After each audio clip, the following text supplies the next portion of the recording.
developed a kind of amnesia about history.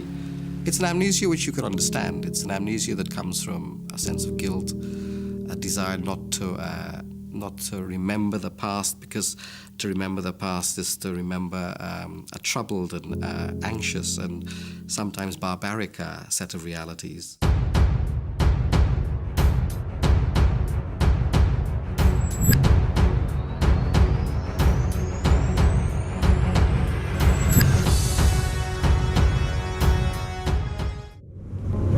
Welcome to Thoughts Camera Action.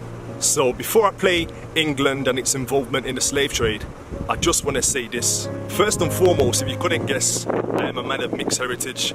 My mum is mixed with English and Jamaican. My dad is Jamaican. Now when it comes to my paternal side, my grandparents are both Jamaican. Now when it comes to my maternal side, my grandma is English and Welsh, and my granddad is Jamaican and English. And first and foremost, I just want to say I'm extremely proud of my English heritage when I hear a man like William Wilberforce, William Garrison, Thomas Clarkson.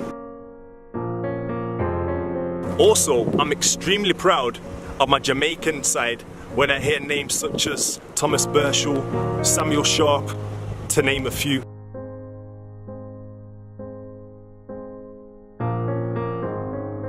So with the background of the speaker in view, I'd like you to sit back and learn from history. And as always, provoking thought. England in 1837 had enjoyed more than 200 years of prosperity and global power. That success had been fueled by the slave trade. But within 12 months, slavery would be abolished. A new monarch, Victoria, was crowned. This should have marked the end of the story of slavery. In fact, the Victorians replaced shackles of iron with the poison of racial prejudice. The 18th century conversation pieces, as they were called, frequently had black servants in attendance as symbols of wealth, but also as symbols of servitude. Some black people could flourish in this gilded setting, but others ran away or were abandoned to join a growing underclass of sailors, entertainers, peddlers and thieves, now thronging England's cities. Many were desperately poor. Many of them were beggars. You have rabbit sellers, you have market sellers, you have fairground performers, you have strolling actresses. They did whatever they could. They were highly visible in many areas of English life. By the 1770s, there were up to 15,000 black people in England's cities. Among them was one runaway who was to strike the first blow in the battle for freedom. The abolition struggle began almost by accident, sparked by a runaway black servant, one of thousands living in fear of the slave owners.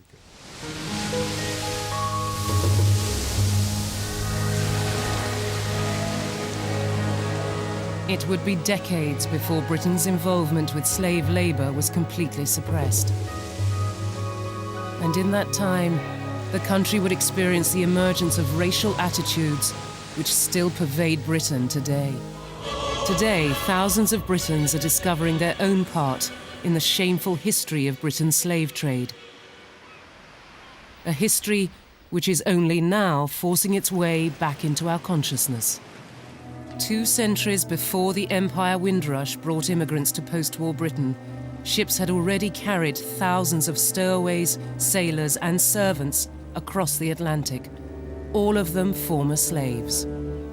And I rang up my mother and said, Did you know that the Warners had slaves? And she said, Of course not, darling, never, never, of course they didn't have slaves.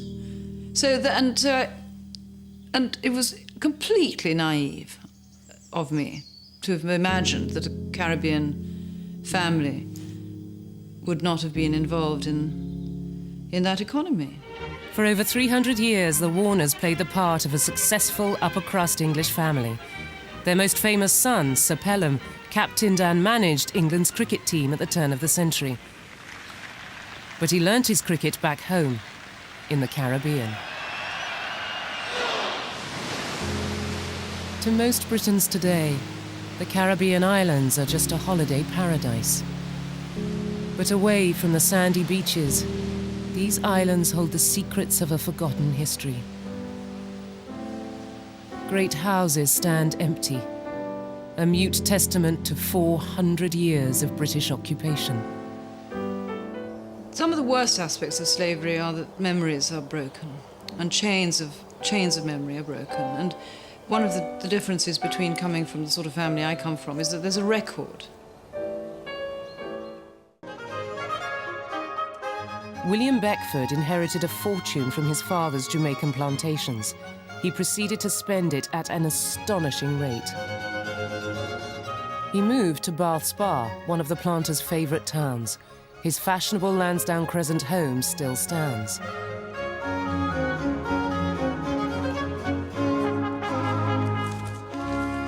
Robert Beckford is a young theologian from Birmingham. He is probably descended from Beckford plantation slaves, but he thinks that there's also a slave owner, a white Beckford among his ancestors. My interest in him is regarding my name. My name is Robert Beckford. William Beckford and his father, Alderman Beckford, to put it bluntly, owned my ancestors. There were slaves on their plantations in Jamaica. So my interest is in finding out the white side of my family, which is related to the Beckford family. In Jamaica, the Kumina ritual is a remnant of the secret life of slaves, a reminder of the homes they'd left an ocean away. In the Caribbean, slaves now outnumbered whites 10-1, but white rule offered no room for rebellion. There's a law which says that if a slave raises his hand to hit a white man, he can have his hand amputated. This was a sort of regulation that you actually had. These laws were now being passed directly by the Jamaican House of Assembly, which was dominated by planters, and generally approved in the House of Commons. Many plantation owners were leaving the Caribbean, entrusting the management of their estates to overseers. These men were Creoles, white West Indians born in the islands. Overseers were hard-driving people. They were often cruel to the slaves, although they weren't always. And they sometimes robbed their employers, and they really wanted to get production up and look good on the bottom line, and that they did. And it was done at the cost of the slaves that worked the plantation in many cases. Chapter 1, West Indies. I was born in the island of Trinidad in the West Indies, where my father was at one time Attorney General. And my earliest recollections of cricket are of batting on a marble gallery to the bowling of a black boy who rejoiced in the name of Killibree. The glass windows of the bedrooms which ran along this gallery were often broken, and my father would say that I should come to a bad end. But perhaps he derived consolation from the bowler, who used to remark, "Beg pardon, sir, but I tell you, sir, Mr. Pelham, he make a fine bat, sir, when he grow big." Marina Warner's grandfather is part of a history which stretches back more than 3 centuries, but which the family had chosen to neglect. I had known my grandfather as a shrunken old man in South Kensington, and that this is where he started was a huge surprise. The Pinney family had trepidation about selling most of their estates to Edward Huggins and his sons because they felt that he was a bit cruel, and they were really worried about what would happen to those estates that they had originally owned. He started as an overseer of a sugar estate when he was just 19 years old. He had no education except what he had here because he was born in Nevis. He was the first generation here.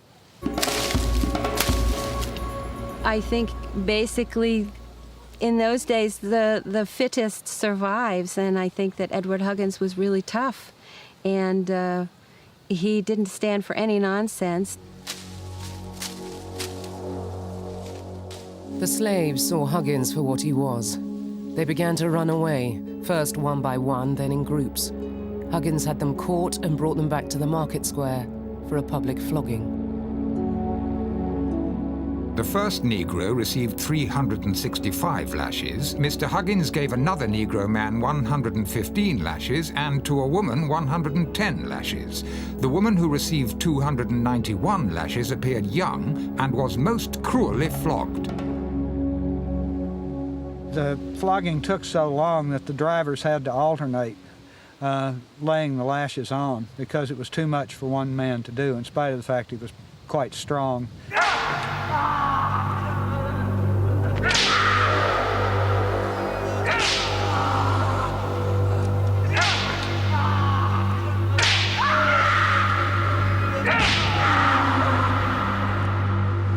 2 days later, the woman died of natural causes, according to the coroner, and the man was crippled for life and lived only a few years afterwards.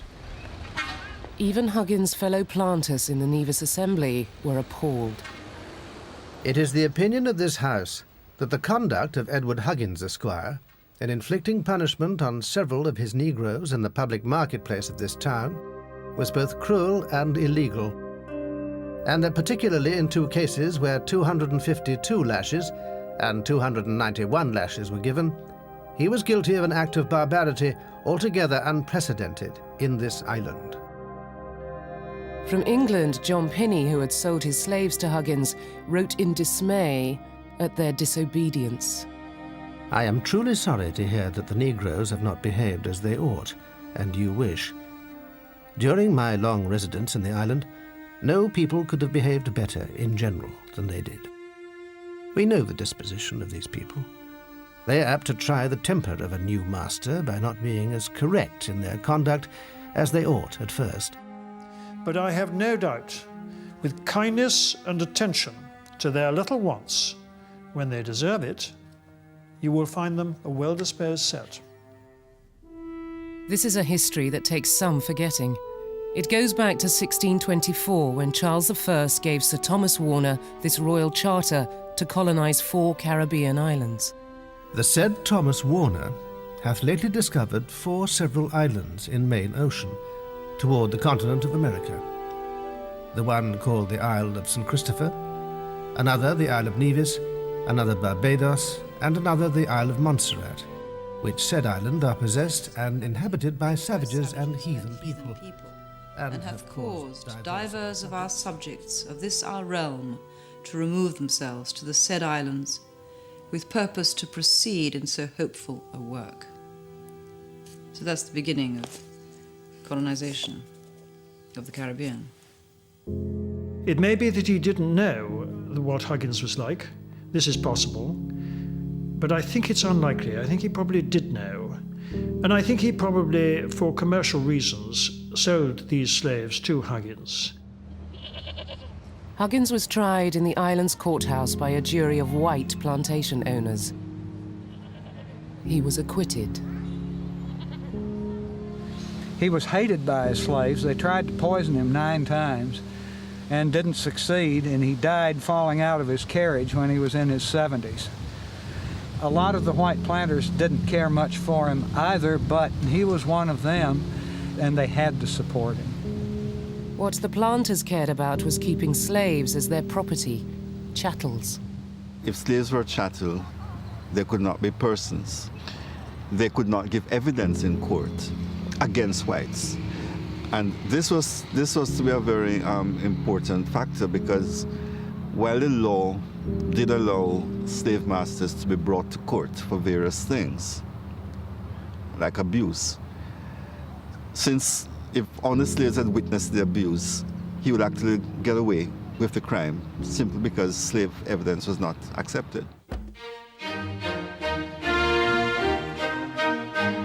The Warners are just one of many families who rose on the backs of slaves. At least a dozen still hold titles which were awarded or bought following their success in slavery.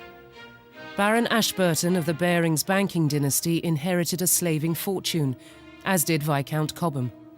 Lord Liverpool is the descendant of slave owners, and the ancestors of Earl Harwood, the Queen's cousin, made the equivalent of £1 million from their slave holdings. Most slave-owning families have long since lost all record of that past. they have erased the history of Britain's slave descendants.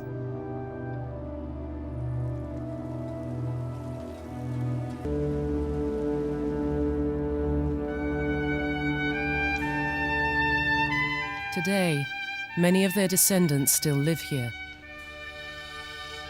In the archives of Liverpool Library, one young man is seeking a link to his slave past.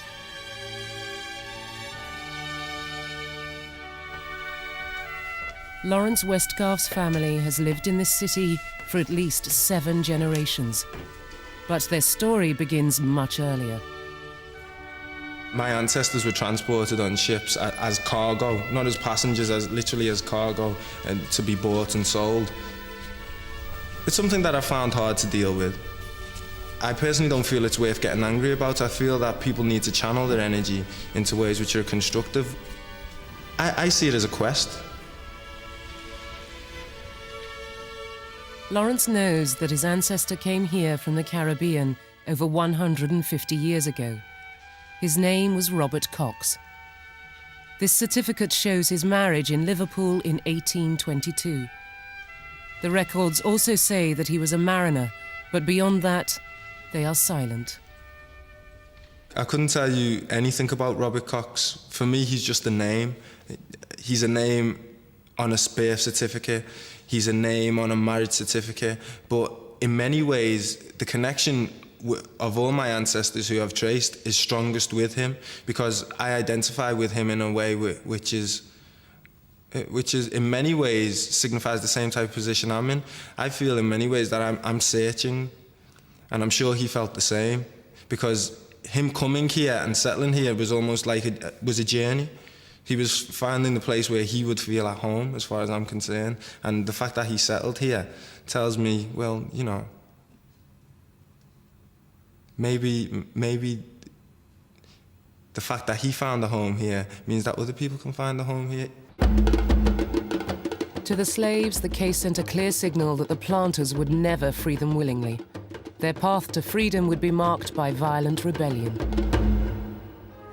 In England, the absentee landlords were enjoying the fruits of their slaves' labor. They ignored warnings of revolt. Instead, the planters and traders built elegant new homes. England's streets were paved with West Indian gold.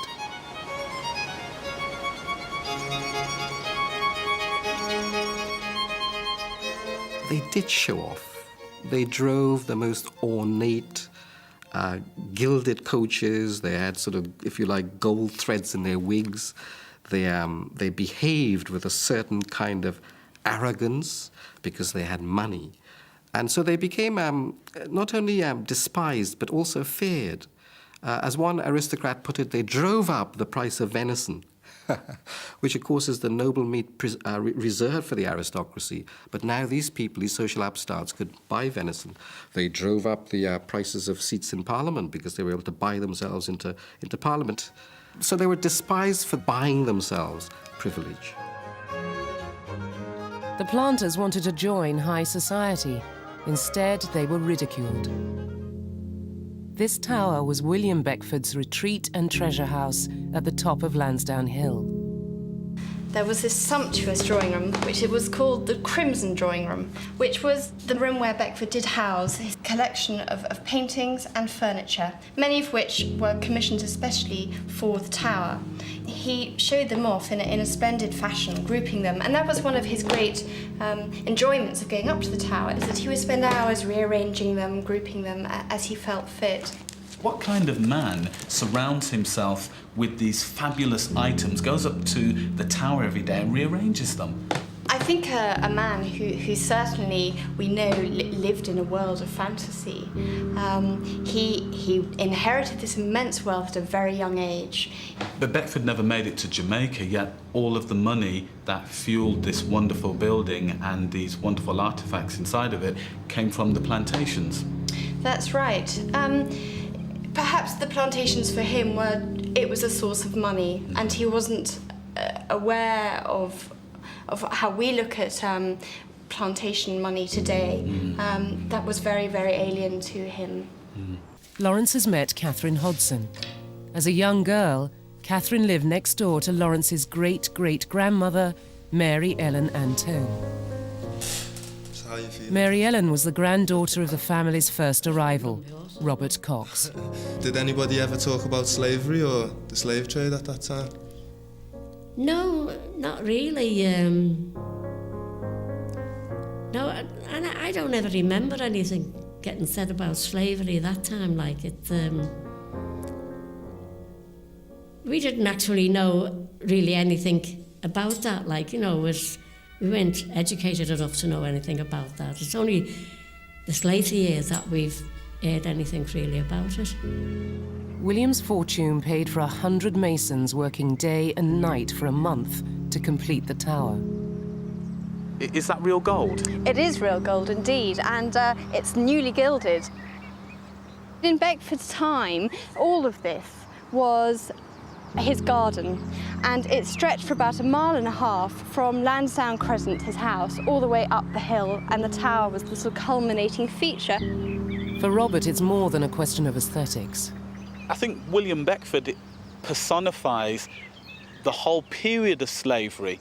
People lived well, ate well, were able to cultivate taste in art, in other artifacts, but yet they didn't pay any attention to where the money came from. That was almost a distant thing happening somewhere else in the world, and it symbolizes, you know, a view of the world. You can live well, you can build these fantastic monuments, but you don't have to remember too much about where the money came from. And as a consequence, you don't have to tell the full story. Slave traders and merchants' money built 19th century Liverpool. Their contribution is honoured everywhere. The part played by Lawrence's slave ancestors remains unrecognised. The entire town hall is adorned with the portraits of slave traders. And in many ways, you know, the opulence that's associated with that trade can be seen in this building. And in saying that, that makes me feel like I almost have a connection to the building because it was off the backs of the slave trade that it was built. Now, my ancestors were the people who, you know, were the victims of that trade. And I guess me coming here and looking at the building and making that connection is my way of acknowledging the role that they played in the building of the whole city. I mean, the place is truly magnificent. The full story adds insult to injury. William Beckford's father brought the money home and became England's first millionaire. Today, he is honoured in London's Guildhall. Robert's black ancestors have no such monument. Alderman Beckford was an MP and also Lord Mayor of London, twice Lord Mayor of London. That's really quite amazing because it shows how slave owners were able to use their monetary power to buy political power. These people were revered and seen as really important people, despite that the money they had was blood money, slave money.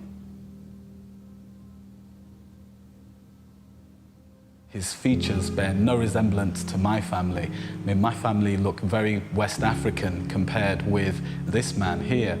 It strikes me as somebody who was able to deal with running slave plantations and not really blink an eyelid, and makes me feel very, very remote from the white side of my family. My personal experience as regards slavery is that it's totally changed the experiences that I would have had it not been. I probably wouldn't be here today, but you know, it's made me not able to trace a side of my family that I would have loved to be able to trace. Slavery's taken away all the grounding.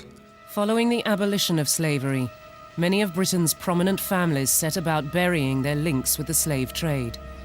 They rushed to invest in Britain's booming manufacturing industries. But the establishment conspired to cover up the nation's continuing economic dependence on slave labor.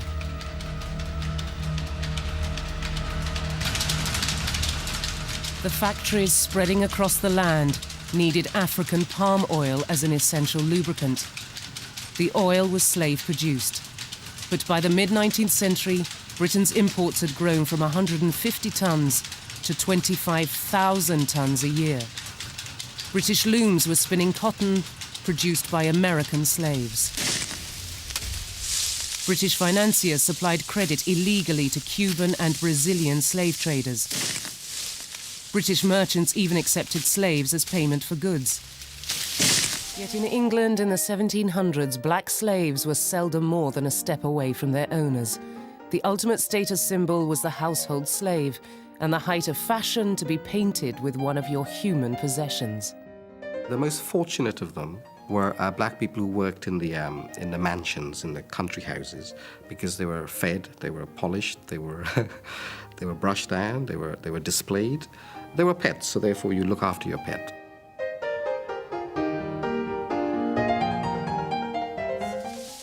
In 1841, Lord Brougham told Parliament that he greatly regretted that British capital and British subjects furnished the slaves for the mining companies of Cuba and Brazil. British companies consign goods which are only intended for the purchase of slaves. Vessels are being built in this country which from their structure and internal arrangements could leave no doubt that they were intended for the slave trade. Brougham was never going to succeed at Westminster. Too many MPs were still benefiting directly from the continued trade.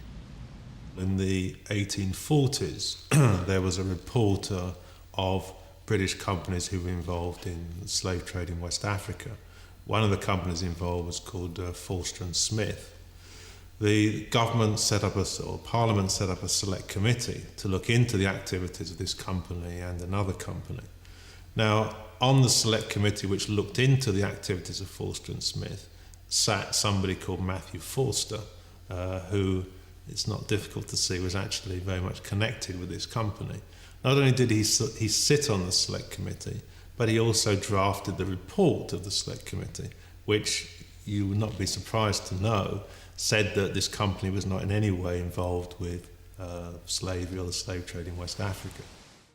Run away sometime since, a Negro lad about 18 years of age answers to the name of Starling, now the property of Ralph Cook at the sign of the Rising Sun in Princes Street, Bristol. Whoever shall harbour or conceal the said black will be prosecuted as the law directs. But any person who will secure him and give notice to his said master Ralph Cook shall receive 1 guinea reward. Once caught, runaways could be returned by force to their masters. The capture of one former slave was witnessed by a pioneer abolitionist, Granville Sharp. Granville Sharp, who had nothing to do with slavery, comes across a black boy in the streets who's badly beaten up and makes a simple inquiry, which is like, you know, what's happened, and gets the story. And when he understands the cruelty endured, the suffering endured by ordinary black people in this country at the hands of cruel masters, he decides, like any decent Englishman or Christian, to do something about it. And he spends the rest of his life campaigning for the end of the slave trade. Sharp managed to prevent the ship's captain from taking the boy, James Somerset, back on board. According to law, he was just a piece of property, but Sharp took his case to court, arguing that Somerset should be a free man. The case went to the country's top judge, Lord Chief Justice Mansfield, a Scottish landowner. Mansfield agonized for 7 months between equally unpalatable alternatives, challenging an Englishman's property rights or allowing slavery on British soil. He gave his judgment to the effect that the air of England was too pure to be breathed by a slave. And he ended up, let the black go free, which may not be politically correct, but was a splendid demonstration of his feelings. One black person was not only free, but family at Mansfield's London home, Ken Wood. His niece's constant companion was Dido Lindsay, the daughter of a captured French slave and Mansfield's nephew, Sir John Lindsay. She used to appear after dinner, rather to the astonishment of some of the great men of the time who went to Kenwood, who disapproved of that sort of thing. And not to put too fine a point on it, the Lord Chief Justice got a entirely, I think, false reputation as a kind of nigger lover. And in fact, he was genuinely a very affectionate and kind great-uncle to Dido. Mansfield never revealed whether Dido's presence influenced his judgment. In any event, black people were still for sale in England. To be sold, a healthy Negro slave named Prince, 17 years of age, measuring 5 feet 10 inches and extremely well grown. Enquire of Joshua Springer in St. Stephen's Lane, who has likewise to sell a 4-wheel chaise. The Somerset judgment triggered a wave of agitation against the cruelty of the slave trade. At the center of the campaign led by Sharp were heart-rending testimonies of former slaves. Olaudah Equiano published a best-selling record of his life as a slave. He toured the country on behalf of the Committee to Abolish the Trade. His testimony moved the crowds. To kidnap our fellow creatures, however they may differ in complexion, is a crime as unjustifiable as cruel. Can any man be a Christian who asserts that one part of the human race were ordained to be in perpetual bondage to another? In the 1700s, Georgian Britain had been transformed by the profits from the plantations. Before abolition, these great houses featured a common sight: the black servant. There were at least 10,000 in the homes of the rich. In Britain, the situation was different from the plantation because the idea of a freeborn Englishman who should not be subject to arbitrary cruelties was very alive in the 18th century. It may not have been alive in the colonies, but it was very much part of the notion of being an Englishman. And of course, black slaves in Britain benefited from that principle, if you like. Here, wealth was the great divide. Money mattered, color did not. Society frowned far more on mixing between different classes than between different races. At all levels of society, there were voluntary associations between black people and white people. At the level of the aristocracy, for example, you have the famous case of Soubise, the servant of the Duchess of Queensberry, who was a man of great flamboyance, a youth of great flamboyance, very handsome. All the kitchen wenches wanted him. But he also had this relationship, which became a scandal at the time, with the Duchess. So he had to be sent to India. He was banished to India. In this society, some black people became well-known figures in their own right. Francis Barber was brought from Jamaica at the age of 7 as a slave. When his owner died, he was passed to a new master, one of England's leading authors, Samuel Johnson. Samuel Johnson's an interesting character because he was one of the finest, perhaps the finest mind of his time, and he had strong, strong feelings about race and slavery. He violently opposed it. He had in his household a young man named Francis Barber who lived with him for 34 years. Barber became settled enough to marry and start a family line, which still survives. Francis Barber's son was Samuel. Samuel's son was Isaac. Isaac's son was Enoch. Enoch's son was William Edward. William Edward's son was Albert. And I, Dennis, is Albert's son.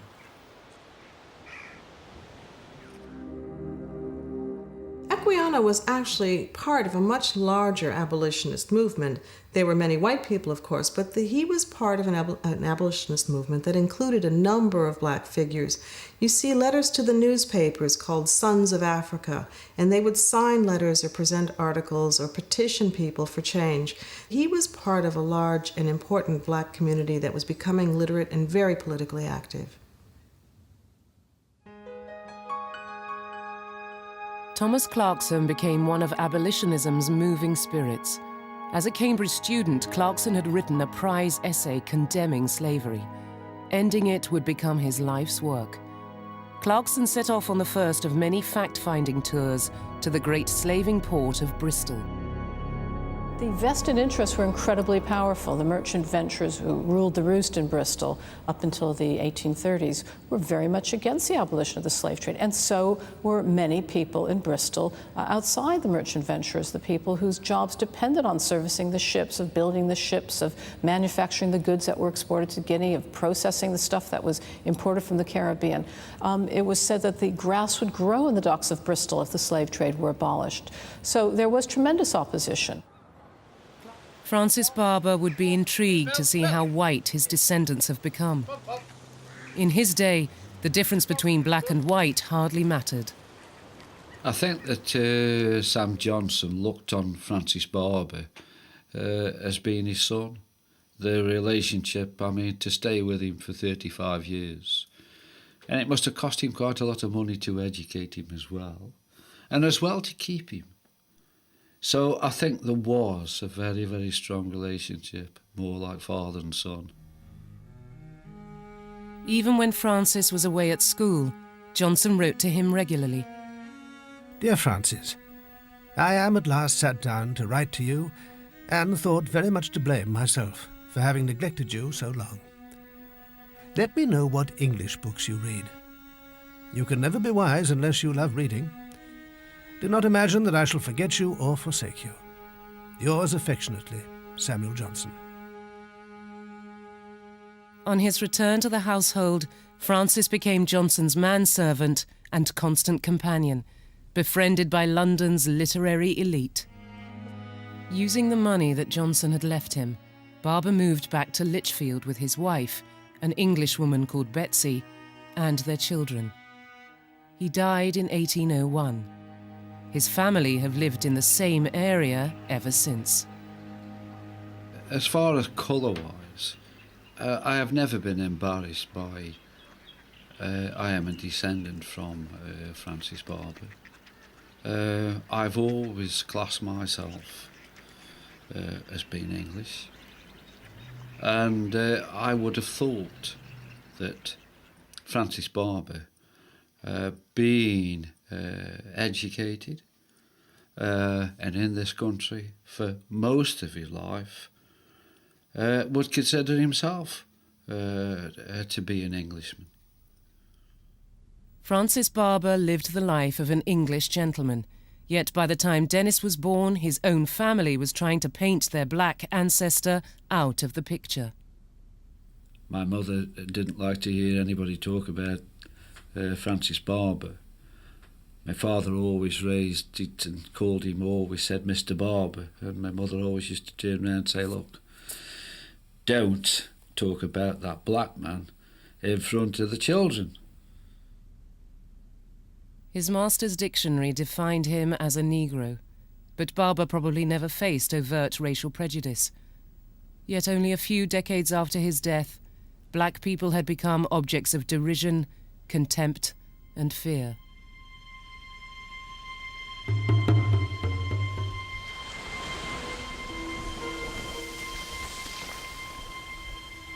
The change in attitudes was rooted in the battle for abolition. The popular abolitionist movement made slaves the object of public sympathy.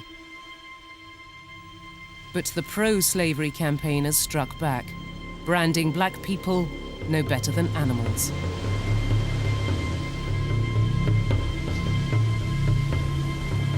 The slave traders lost the battle, but they started the first widespread campaign against black people in England.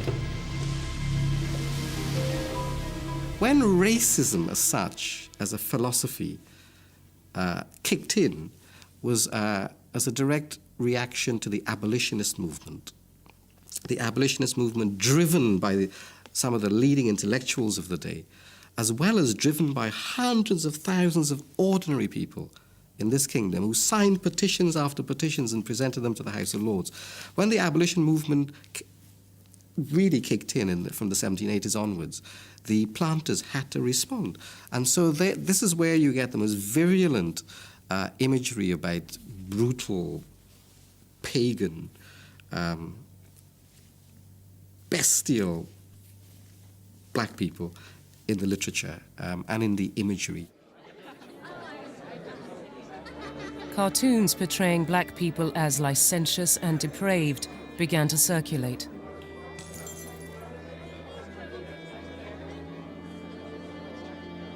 The anti-abolitionist Edward Long wrote, "The lower class women in England are remarkably fond of the blacks. In the course of a few generations more, the English blood will become so contaminated with this mixture as even to reach the middle and then the higher orders of the people. This is a venomous and dangerous ulcer that threatens to disperse its malignancy far and wide until every family catches infection from it." Clarkson inspected dozens of ships and talked to sailors who had seen the treatment of slaves on the seas and in the Caribbean. The merchant venturers retaliated. It has been found that the African and West Indian trade constitutes 3/5 of the commerce of the port of Bristol, and that if a bill should pass into law, the decline of Bristol must inevitably follow, and the ruin of thousands. While Clarkson was touring the slave ports, Equiano heard of an atrocity that was to seize the nation's attention. In September 1781, the Liverpool ship Zong was carrying 442 slaves from Africa to the West Indies when the captain, Luke Collingwood, lost his way. Soon water ran short. Slave rations were cut. Collingwood's cargo began to die before his eyes. He decided to throw 133 sick and starving slaves overboard. He assured the crew that they would not lose their share of the profits. The insurers would pay up. In court, the lawyers argued that drowning slaves was no different from ditching horses.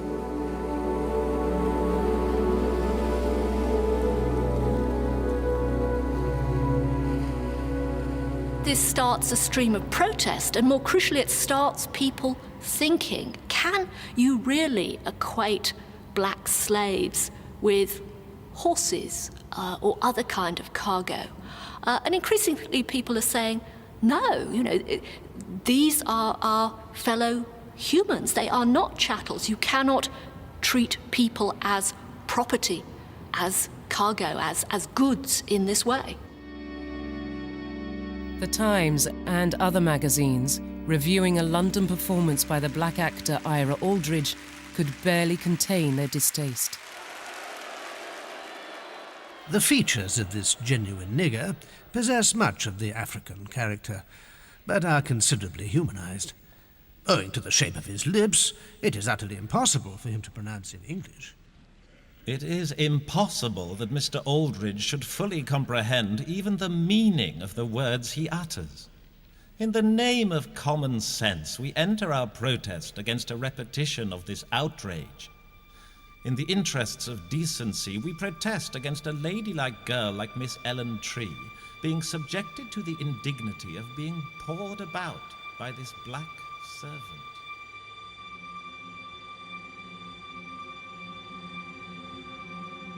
Until the 1840s, these racial attitudes had little impact in Britain. But the advent of colonialism would turn them into opinions held in every quarter of Victorian England.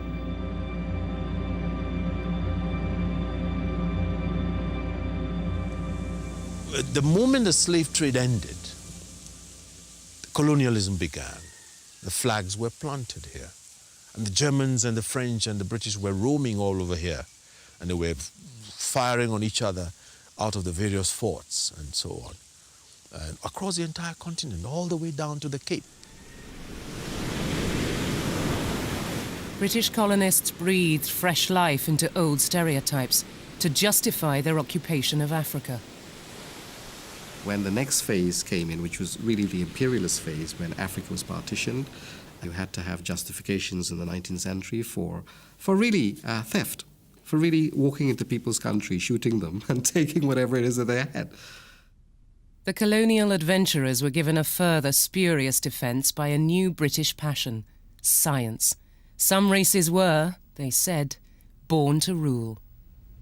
If you believed, and you'd been told by highly reputable scientists, Charles Darwin's cousin no less, that Africans were on a totally separate stem of humanity and were simply on a lower rung, then it's very hard for anybody to accept equality. And that attitude was astonishingly pervasive. It was an automatic response to see these people as less than human.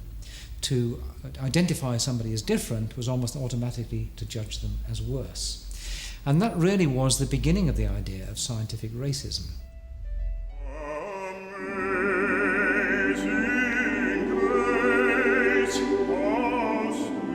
After this outrage, the cause won an unlikely convert.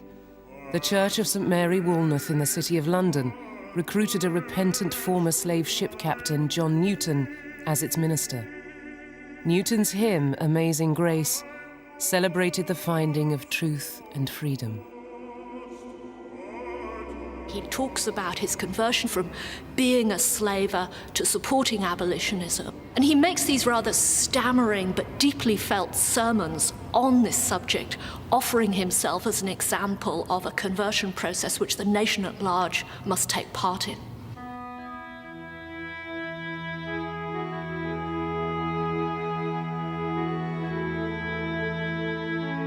I have a conviction that the share I formerly had in the trade binds me in conscience to plead for the end to a commerce so iniquitous, so destructive as the African slave trade. The abolitionists knew that their case had to reach many people who could barely read.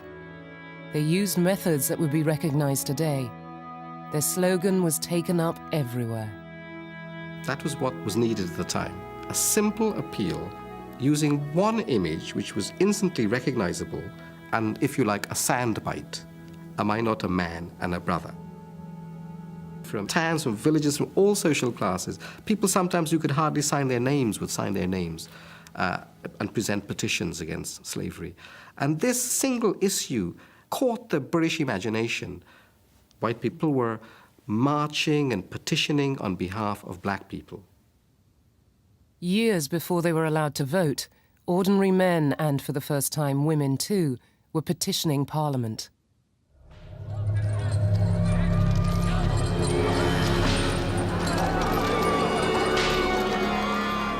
Abolitionist propaganda hammered home the inhumanity of the passage across the Atlantic.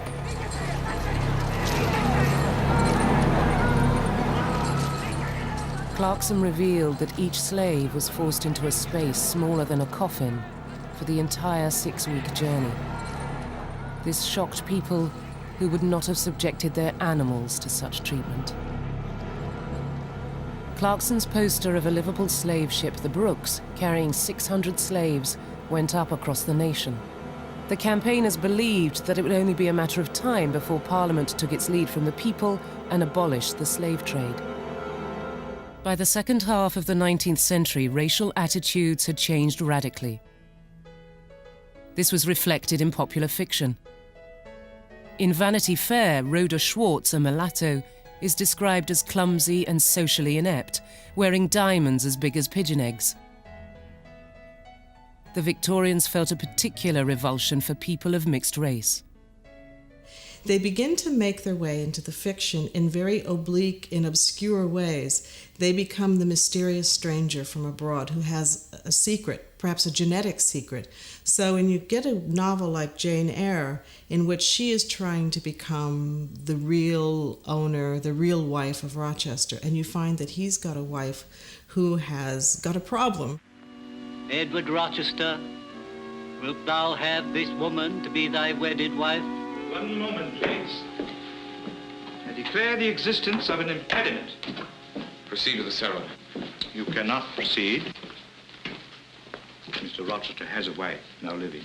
Who are you? My name is Briggs. I'm an attorney. Mr. Mason, on the 20th of October, 1824, Edward Rochester of Thornfield Hall was married to Bertha Mason at St. Mary's Church, Spanish Town, Jamaica. The record of the marriage will be found in the register of that church. Parson, close your book. There'll be no wedding today. You begin to realize as you read back that she has most likely got a racial identity that he finds insupportable. This won't do. So you've got a woman in the attic who has come from the West Indies, and she has to be burned up at the end of the book in order for Jane to become the real wife.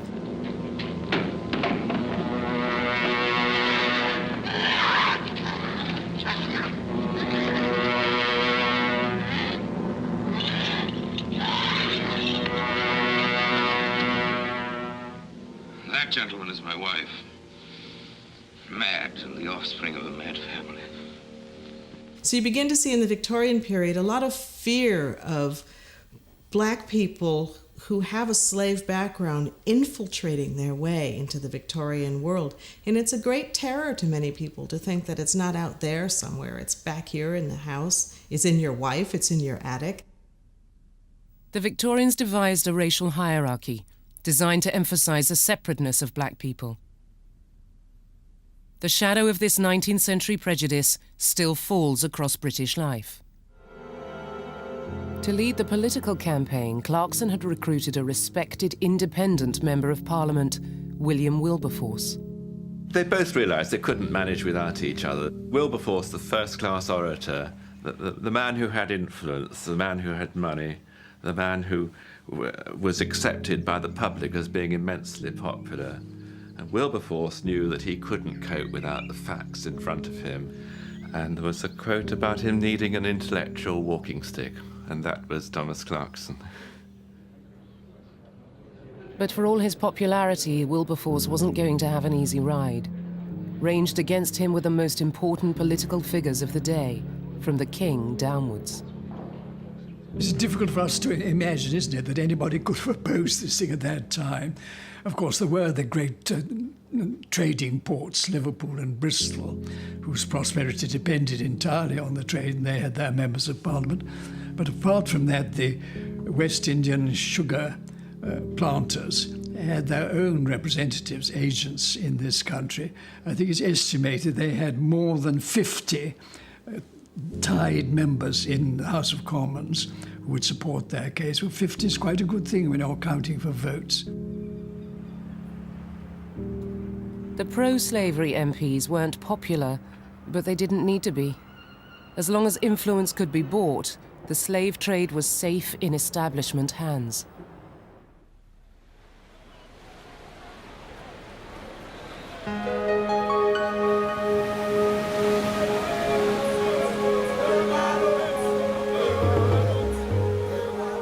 The Victorians' theory was based on biological distinctions between Africans and Europeans. They were partially right. We now know that there are small genetic differences between races. Modern science is finding that some racial characteristics can turn up in unexpected places. Races, generally speaking, are of course defined by genes. A very small sample of genes, skin colour, hair colour, shape of the nose, and so on. So genetics and race are close together. But we now know that we can be much more specific than that. There are certain genes which are pretty characteristic of certain parts of the world. For instance, in Africa, there are particular genes which, until the world began to mix up, as far as we know, were only found in Africa. The famous one is the gene for sickle cell anemia, which is a protective blood variant that protects against malaria. People who came from West Africa have been moved, often against their will, to different parts of the world. And as a result, the sickle cell gene, with many others, moved with them. That means that if there has been any mating between Africans and non-Africans, that gene will persist, and as a result there are probably thousands or hundreds of thousands of people who think of themselves as white, and indeed have white skins in the world, who are carriers of the sickle cell gene. They have an African ancestor somewhere. Science can now lead us to the descendants of slaves. Most of them know nothing of their hidden heritage. Jane Pryor lives in Brighton. Until one morning in 1997, she had no idea that there was anything unusual in her family history. I've been a blood donor since 1994 and give blood regularly, about 3 times a year. And in 1997, I received a letter from the National Blood Transfusion Service, totally out of the blue, saying they tested my blood and found a sickle cell trait. The first thing I did when I found out was telephone my mother and said, well, it must come from you. I don't think, because of the way we understood our family line, the first person I thought of was my mother, as opposed to my father, and asked my mother to go and get tested, which she did. I think he went to the hospital and had blood tests. I had it too. So, but it is genetic, so it had to come from one of my parents. It's got to come through the family. And the only family that have mentioned it is my mother's side. So you've got to go back then to the grandparents. But from there, only by talk, by word, they think it's back through my mother's side, and her mother, and her mother. The West India interest and the mercantile interests associated with them put up a long and, one would have to say, relatively successful rearguard defense of slavery and the slave trade, which became hugely unpopular because it became a symbol, really, of what was called at the end of the 18th century old corruption, of an unreformed political system where people with money could simply buy influence and power. Today, a Liverpool street bears the name of one of the city's biggest slave-trading families. The Tarletons personified the old corruption. Thomas Tarleton's family firm fitted out dozens of slave ships, and his grandsons became MPs principally to defend the slave trade. The Tarletons could reach places and exercise influence that the abolitionists could only dream of. This is a letter from John Tarleton, the MP, dated the 5th of February 1788. Dear Clayton, Mr. Pitt on Saturday morning sent for me into Downing Street, where I remained from 11:21 till 3 o'clock in the afternoon. And then the letter goes on to say, I expatiated on the value of the imports from Africa and the West Indies and North America to Great Britain, and that should Mr. Wilberforce's plan for the prohibition of a further importation of Negroes into our islands take place, the consequences would be total ruin and impending destruction. John's brother Banasta abandoned reasoned argument for abuse of abolitionists. He called them the junta of sectarians, sophists, enthusiasts and fanatics, out to destroy a trade worth £800,000 a year and employing 5,000 seamen. I don't actually think that there is much point in looking back and saying my family were dreadful or anything like that. I think that they were doing what everybody was doing at the time, and it was not considered to be an awful thing. Wilberforce introduced a bill to end the slave trade almost every year from 1788. Each time he failed. 96 was quite a landmark, where he really hoped to have his bill going. But then they were defeated by a very popular opera, which was on at the time, on the third reading, and all his supporters were away at the opera, and they didn't turn up in time, and he lost it at the third reading. It's an absolute terrible thing. So this was always likely to happen when whips didn't exist, and anyhow he was only a private member. So there were always these adverse votes and disappointments. The noble cause seemed likely to founder. But astonishingly, the first crack in the wall of resistance came from the planters themselves. In the Caribbean, the relentless work and cruelty meant that for every 100 slaves, only one child was born each year. The labor force was maintained by continuously importing slaves from Africa. But by 1800, planters had grasped that allowing slaves to marry and live in easier conditions would produce new slaves at no extra cost. Some offered incentives. In Barbados, 6 shillings and 3d per child.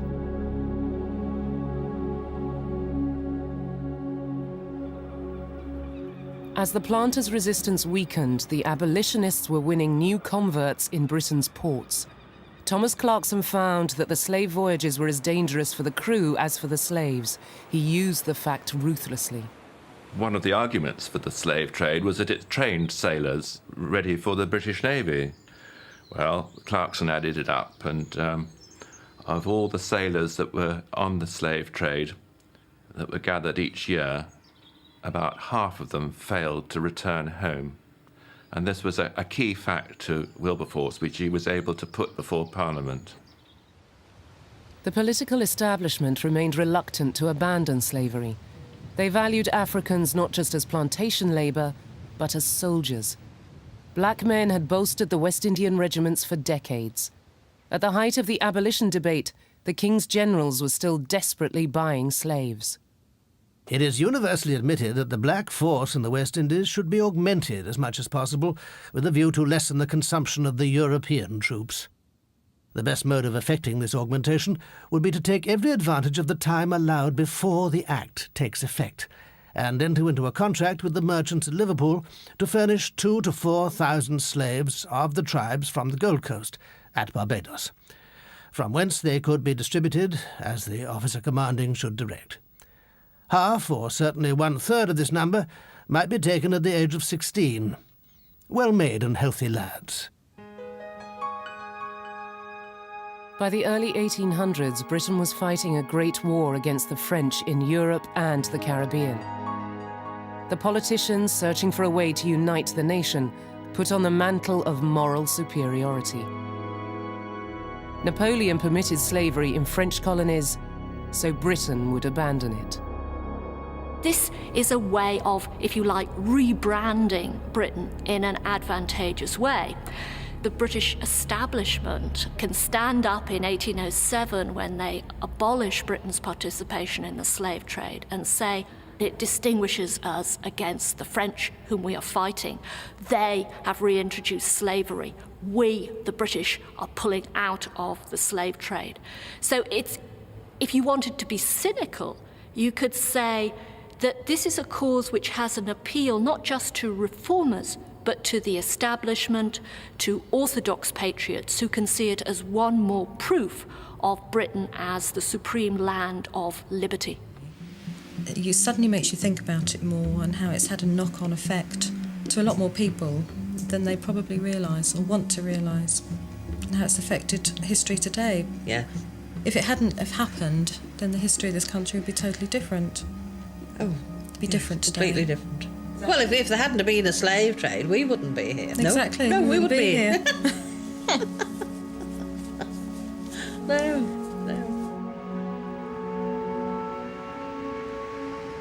Jane and Val discovered their heritage by accident, but other British families have found new ways of identifying their slave ancestors.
thank God it's growing out.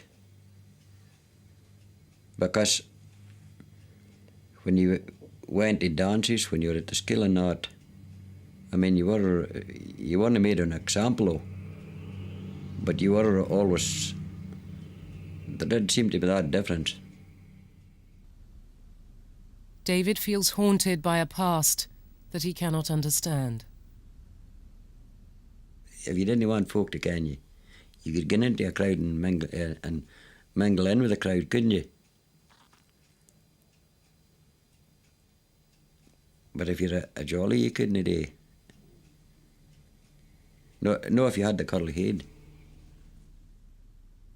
David believes that he can still see the evidence of an African ancestor even in his grandchildren. It's got to come from a coloured place somewhere, somebody or colour, for it's the only type of hair, the only place you can find this type of hair. It's no for the white side of the family, is it? Really? I don't know.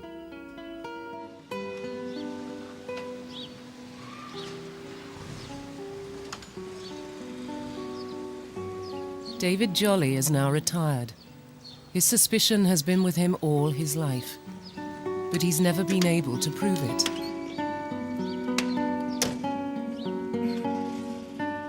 Just 10 miles away from his home, there is a clue. It could resolve the puzzle that has dogged his family for generations. In 1807, a weary Wilberforce finally gained his victory. The establishment U-turn gave the abolitionists the votes they needed to outlaw the slave trade. Great speeches were made by the politicians, and then they all paid tributes to him, and he sat, so he said, with his head between his hands, tears pouring from his eyes. It was the greatest moment in his life. Today, the abolition of the slave trade is regarded as a parliamentary triumph for Wilberforce, now commemorated in Westminster Abbey. But abolition was the work of many hands. It needed the contributions of Granville Sharp, Olaudah Equiano, and a host of others guided by the tactical genius of Thomas Clarkson. Slavery had its Oscar Schindlers. Heroic in a quiet sense, you know, they were just moved by just a sense of dignity and an outrage that in their own country, which values liberty and freedom, and freedom of the body from indiscriminate abuse, that this should be happening to black people. Whether they were black or not, it didn't matter, but they happened to be black. So a simple moral outrage and a courage to take on the establishment.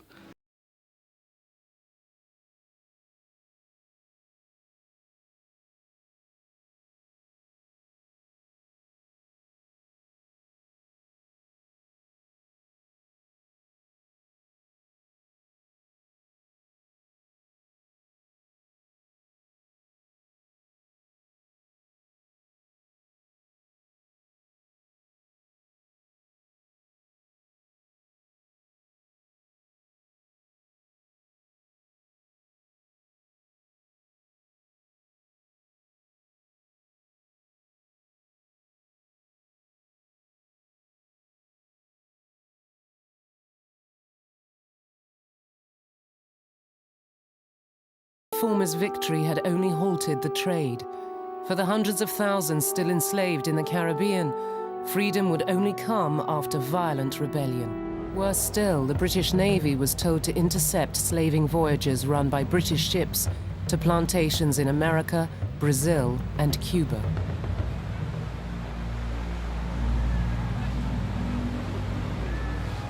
The slave-trading kings were enraged. In the Caribbean, Africans were still enslaved. They felt cheated of their freedom.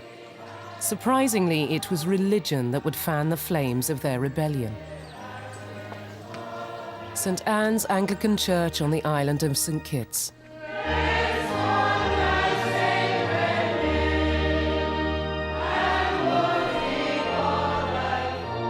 2 centuries ago, the only black faces here would have been outside waiting for their masters to finish worship.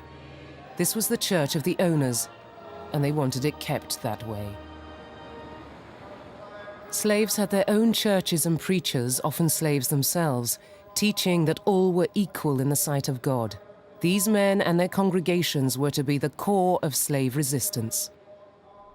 They're very courageous in trying to preach, because most slaveholders initially were opposed to teaching Christianity. The notion was that teaching slaves Christianity might lead them to think in terms of freedom if they begin to think of themselves as people. Slaves had ears, and they would hear this debates, the discussions going on questions of abolition. There are slaves in taverns, there are slaves in the households, and they're all hearing this. And the way they interpreted it, that the king wanted to free them, but the planters were actually stopping it. And I believe that this is one of the things which ensured that we had more slave revolts becoming more intense.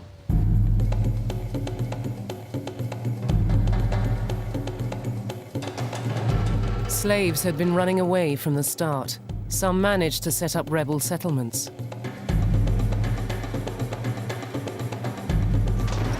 Rebellions were put down by the superior force of the colonial militias. But in the end, it was slave revolt that forced both planters and politicians into conceding complete freedom. Greetings, David. I'm Michael Maxwell. Isn't it? Very good to meet you. Come and have a look at this picture, and I'll tell you all I know about it. Good. Okay, come on. Thank you very much.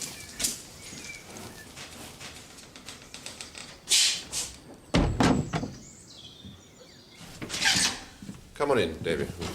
Have a look at this picture.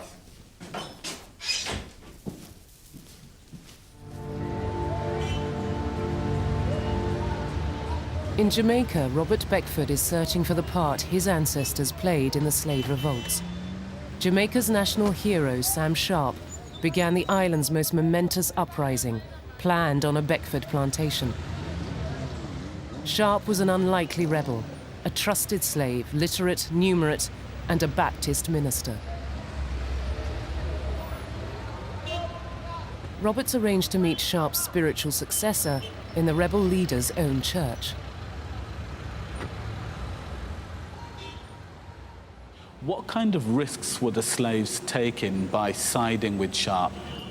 Well, lots of risks just by being off their plantation at wrong hours. They were running a certain risk. But rebellion, or anything that looked like rebellion, was harshly put down. In December 1831, Sharp used his weekly prayer meetings to urge the slaves to go on strike, but the moderate action he planned soon spiraled out of control. Groups of slaves broke curfew and set fire to whole plantations. They began to burn estates over a wide area. One beacon on that hill got its answer on another hill, and so on. The revolt was doomed. 14 planters were killed, but hundreds of slaves died in the militia's reprisals. They were ill-equipped to fight a war. Many of them did not know how to use firearms.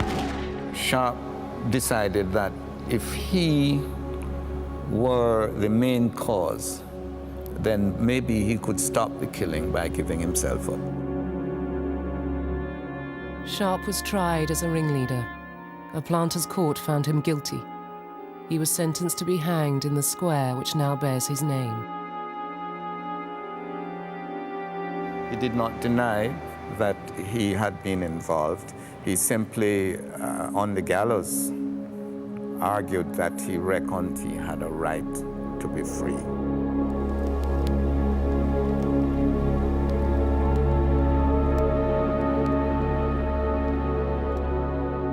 "580 slaves were executed. Hundreds more were brutally punished. The floggings went on for days and were carefully recorded.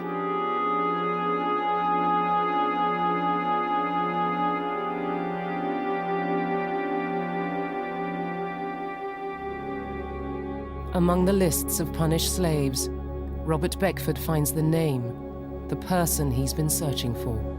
This is absolutely mind-blowing for me.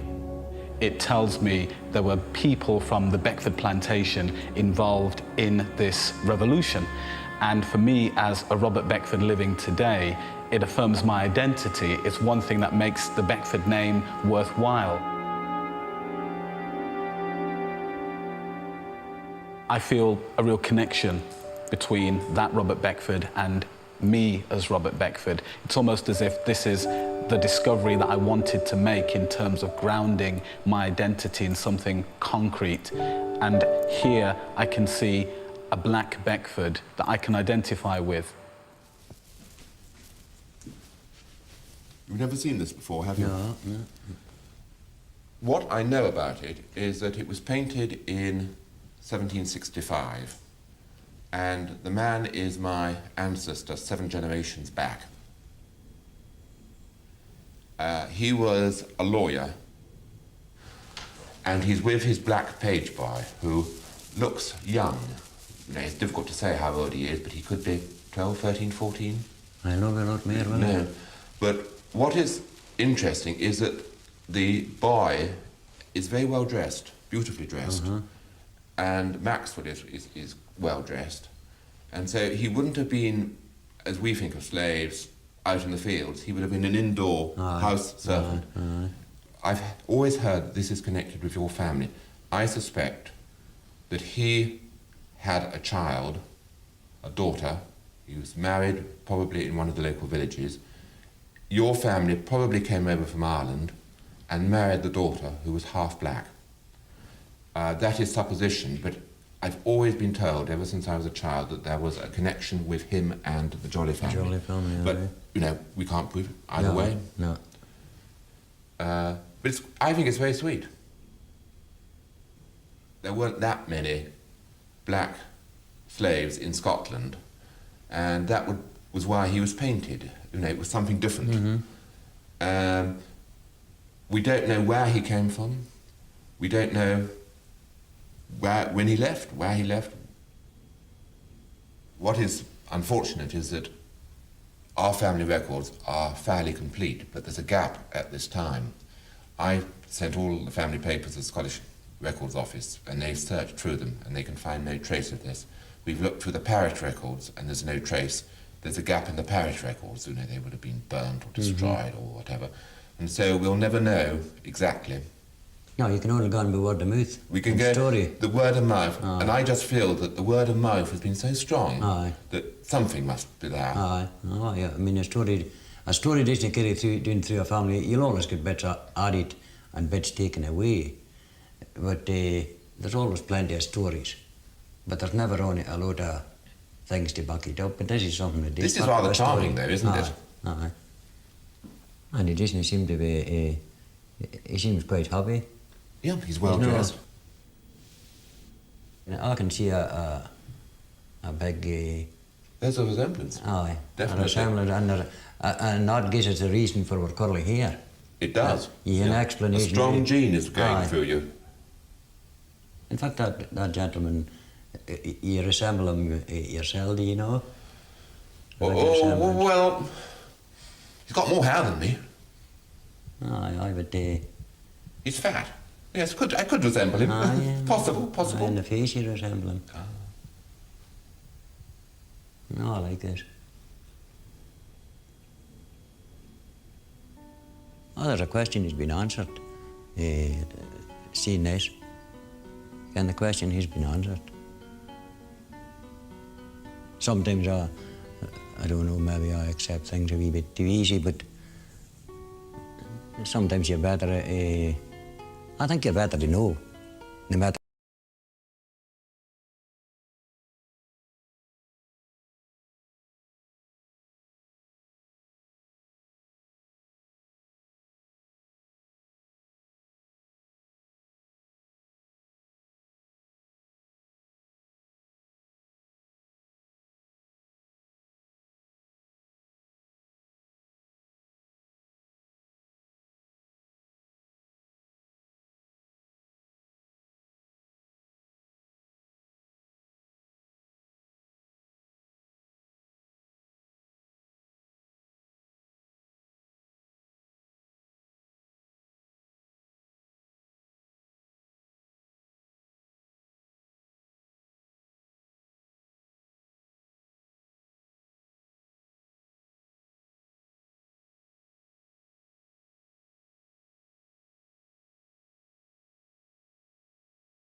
I think it is not claiming too much to say that Sam Sharp's rebellion was the trigger that sort of brought things to a head.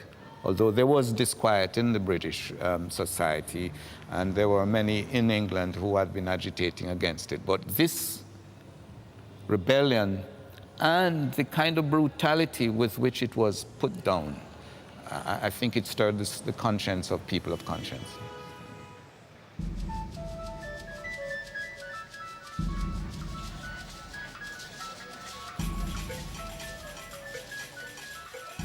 Less than 2 years after the rebellion, Robert's ancestors would have crowded outside Jamaica's National Assembly to hear the proclamation. It was a total victory for the rebels. All slaves were to be freed by the 1st of August, 1838.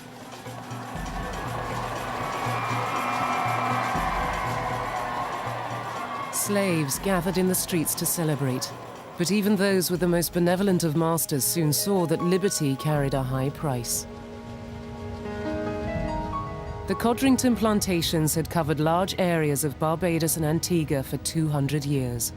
Their slaves were now free, but their food and lodgings were not. It was a huge cultural change, which no one had thought about. You, before, never had to look for a job, and you never had for 200 years. You didn't know how to go about marketing yourself, where to go. You probably could only do one skill. You hadn't got other skills. And you had freedom, which is what everybody wanted. But you didn't have But the land. what?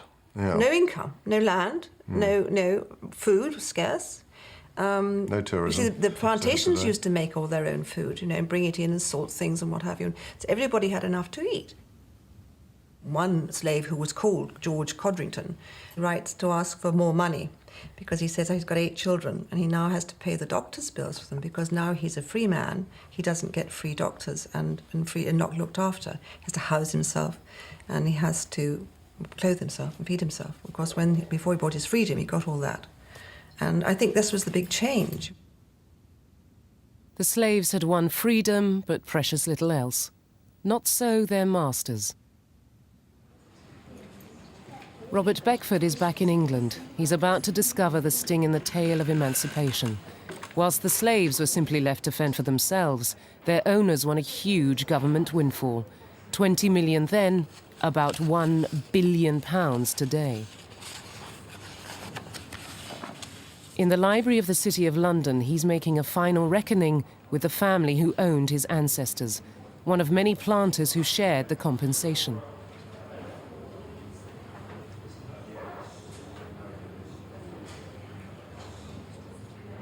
From my calculations, roughly £20,000 were paid in compensation to William Beckford and members of his family just for the slaves in Jamaica. Slave owners got £20 million in old money in 1830s for compensation for the for the loss of slaves. The slaves received absolutely nothing, jack, and they had to go and eke out a living after slavery. The end of slavery should have been a moment of liberation for black slaves. In fact, it confirmed for generations to come the ascendancy of their white masters. In the end, the Emancipation Law was a very moderate law in the sense that it compensated not the slaves who had done so much unpaid labour for years and years and who'd built up the wealth of Britain. The people who got the compensation were actually the former slave owners, and they got a huge sum of money in compensation. In 1838, slavery ended in British colonies, but over 500,000 former slaves were provided with nothing to equip them for a fresh start. Some freed slaves took ship once again, but unlike their ancestors, they went willingly, bound for a new horizon. They were to transform Britain in a way that is only now being understood.